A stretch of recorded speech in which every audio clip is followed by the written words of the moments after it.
जय हिंद साथियों, मैं प्रवीण कुमार सिंह पीएस क्लासेस में आप सबका स्वागत करता हूं। और जैसा कि हमने कल की क्लास में बताया था कि ऋग्वैदिक काल से संबंधित कुछ महत्वपूर्ण तथ्य के बारे में जानेंगे। तो आज हम जानेंगे दोस्तों ऋग्वैदिक काल से संबंधित कुछ महत्वपूर्ण तथ्य और उत्तर वैदिक काल से संबंधित कुछ महत्वपूर्ण तथ्य और भी कुछ नए पॉइंट्स हम जानेंगे दोस्तों आज इस वीडियो में। तो आइए स्टार्ट करते हैं दोस्तों। ऋग्वैदिक काल से संबंधित महत्वपूर्ण तथ्य में क्या है दोस्तों कि आर्यों का मुख्य व्यवसाय क्या था? पशुपालन। ये क्वेश्चन बन सकता है दोस्तों कि आर्यों का जो मुख्य व्यवसाय क्या था? पशुपालन था।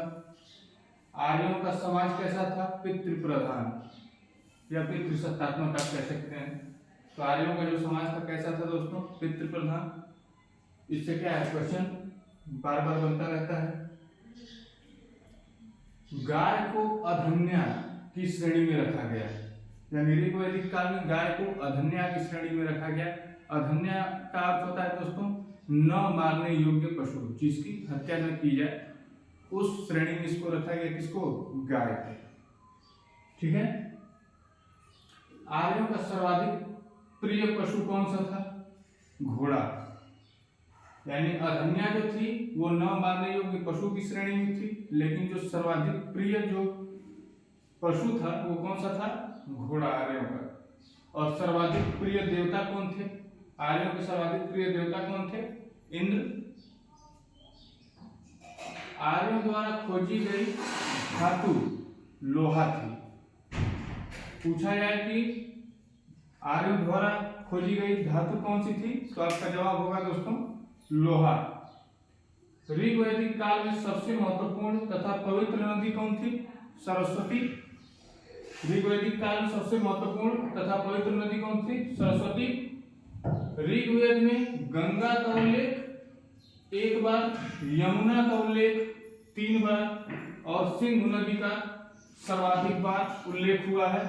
यह दोस्तों बहुत ही महत्वपूर्ण है, यह जरूर याद रखिएगा। यह बार बार क्वेश्चन आया हुआ है कि ऋग्वैदिक काल में गंगा का उल्लेख कितनी बार हुआ है। ऐसे ही क्वेश्चन बन सकता है कि यमुना का उल्लेख कितनी बार हुआ है, सिंधु नदी का कितनी बार हुआ है। अगर सिंधु नदी का ना भी पूछे, क्योंकि इसमें तो क्लियर दिया नहीं हुआ है कि कितनी बार, लेकिन इन दोनों से क्वेश्चन आपका इससे तो बना ही है कई बार, इससे भी बन सकता है।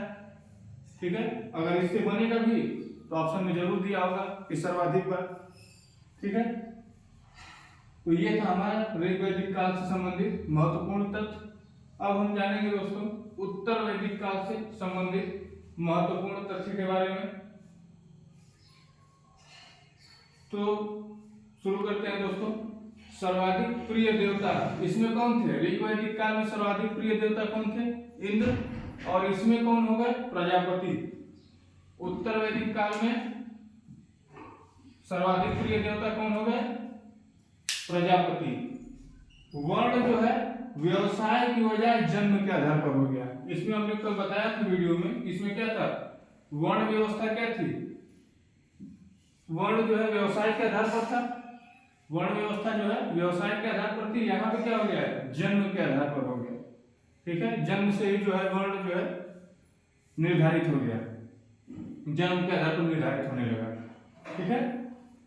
और यौ यानी जौ, ब्रीही यानी धान, माड़ यानी उड़द, गुदक यानी मूंग, गोधूम मतलब गेहूं और मसूर आदि खाद्यान्नों का वर्णन मिलता है। किसमें? उत्तर वैदिक काल में। उत्तर वैदिक काल में सारे खाद्यान्नों का जो है वर्णन मिलता है। उत्तर वैदिक ग्रंथों में लोहे के लिए लौह अयस्क तथा कृष्ण अयस्क शब्द का प्रयोग हुआ है। ठीक है। तो अगर पूछा जाए कि उत्तर वैदिक ग्रंथों में लोहे के लिए किस शब्द का प्रयोग हुआ है, तो लौह अयस्क या कृष्ण अयस्क दोनों ही सही है। ठीक है। तो दोनों में से अगर कोई भी ऑप्शन आता है तो आप सही टिक कर देंगे उसको। लौह अयस्क तथा कृष्ण अयस्क दोनों ही शब्द का प्रयोग हुआ है। और अंतरिक्ष खेड़ा में पहली बार कृषि से संबंधित लौह उपकरण प्राप्त हुए हैं। तो दोस्तों आपके लिए एक क्वेश्चन है, आप इसका जवाब जो है कमेंट सेक्शन में जरूर दीजिएगा कि अंतरिक्ष खेड़ा वर्तमान में कहां पर है। ठीक है, तो इसका जवाब आप कमेंट सेक्शन में जरूर दीजिएगा।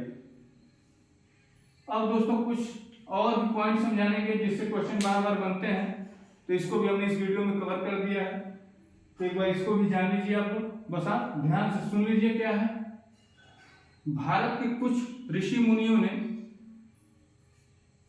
कुछ क्या किए, दर्शन जो है गढ़ा, ठीक है, वेद वेदांगों को पढ़कर अपना खुद का दर्शन गढ़ा है, उसे भारत के षड दर्शन यानी 6, षड यानी होता है 6, तो 6 दर्शनों को गढ़ा था, तो उसको षड दर्शन के नाम से जाना जाता है, भारत के षड दर्शन।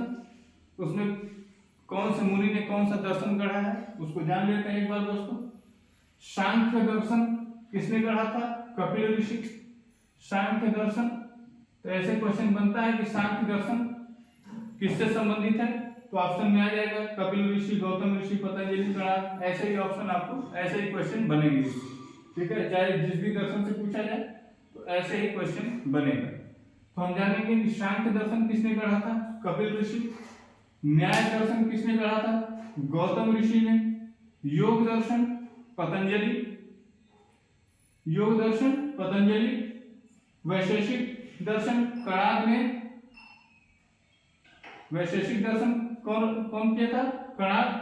और कणाद के लिए एक महत्वपूर्ण पॉइंट यह है दोस्तों कि भारत के परमाणुवाद के जनक भी कहे जाते हैं, कौन, कणाद ऋषि, ठीक है, जो कणाद ऋषि हैं इनको हम भारत के परमाणुवाद के जनक के भी नाम से जानते हैं, या भारत के परमाणुवाद के जनक भी कहे जाते हैं, कौन, कणाद ऋषि। और उत्तर मीमांसा बादरायण और पूर्वी मीमांसा जैमिनी, ठीक है, तो यही था हमारे लिए कुछ महत्वपूर्ण।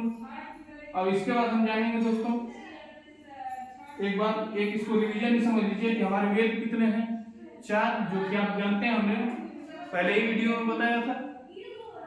4 वेद हैं, 18 पुराण हैं और उपनिषद 108 हैं। तो आप दोस्तों इससे भी आपके लिए 2 क्वेश्चन हैं, आप बताइएगा कि सत्यमेव जयते कौन से उपनिषद से लिया गया है, ठीक है, आप इसको बताइएगा कि सत्यमेव जयते कौन से उपनिषद से लिया गया है, और सबसे पुराना जो है पुराण कौन सा है, ये जरूर बताइएगा। ये दोनों का जवाब आप कमेंट सेक्शन में, और इसका अंतरिक्षेड़ा वर्तमान में कहाँ पर है, ये 3 क्वेश्चन का जवाब आप कमेंट सेक्शन में दीजिएगा दोस्तों। आपके जवाब का हमें इंतजार रहेगा। तो दोस्तों बताइएगा जरूर कि वीडियो कैसी लगी।